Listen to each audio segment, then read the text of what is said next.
परमार्थ।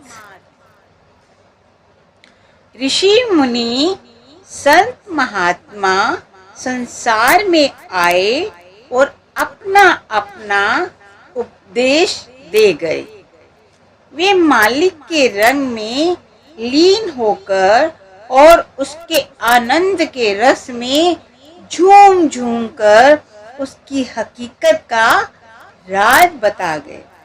जिन जीवों का उनके साथ संबंध हुआ वे उनके साथ उस अद्वितीय आनंद का स्पर्श पा सके।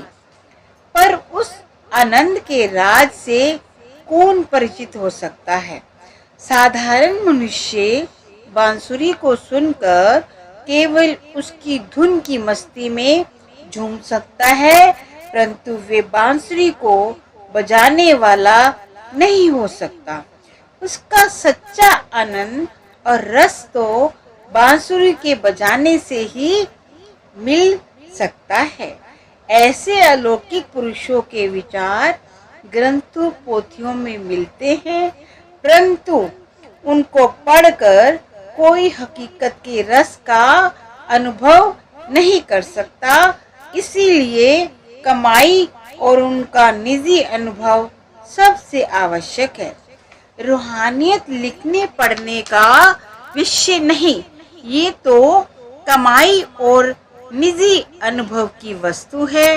व्यवहार से रहित ज्ञान किसी काम का नहीं। इससे तो वे अमल अथवा अभ्यास कहीं उत्तम है, जो किसी ज़ाहिरी इल्म के ना होते हुए भी किया जाए, क्योंकि अभ्यास करने से हमारी आत्मा की गुप्त शक्ति उभर आती है। जो मनुष्य आत्मिक विद्या की जानकारी तो प्राप्त कर लेता है, पर उसकी कमाई नहीं करता, उसकी आत्मिक चेतना कदापि उभर नहीं सकती। इसीलिए संतों ने अभ्यास या कमाई पर जोर दिया है। जहाँ कमाई या अमल पर जोर दिया है, वह साथ ही इल्म या सिद्धांत के समझने को काफी महत्व दिया है। सिद्धांत को समझने की पूरी व्यवस्था सत्संग में की जाती है और प्रत्येक सत्य के खोजी को सत्संग करने का दृढ़ आदेश दिया जाता है। यहाँ तक कि सत्संग को कमाई की बाढ़ के समान बताया गया है। सत्संग में हर प्रकार के धार्मिक विचारों के निजी पहलू की प्यार सहित छानबीन या व्याख्या की जाती है, जिसके फलस्वरूप जिज्ञासी ग्रंथों पोथियों को पढ़े बिना ही रूहानियत के मजमून का आलिम, आध्यात्मिक विषयों का ज्ञाता भी हो जाता है। इस बात पर खास जोर दिया जाता है कि इल्म या सिद्धांत का निजी अनुभव कहीं उत्तम और गुणकारी है, क्योंकि रूहानियत इल्मे सीना परा विद्या है।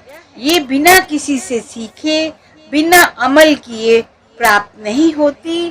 ग्रंथों के पढ़ने से जानकारी तो हो जाएगी, पर उस जानकारी से तब तक पूर्ण लाभ नहीं होगा जब तक कि अभ्यास द्वारा हमारे अंतर में उसका निजी अनुभव नहीं हो जाता।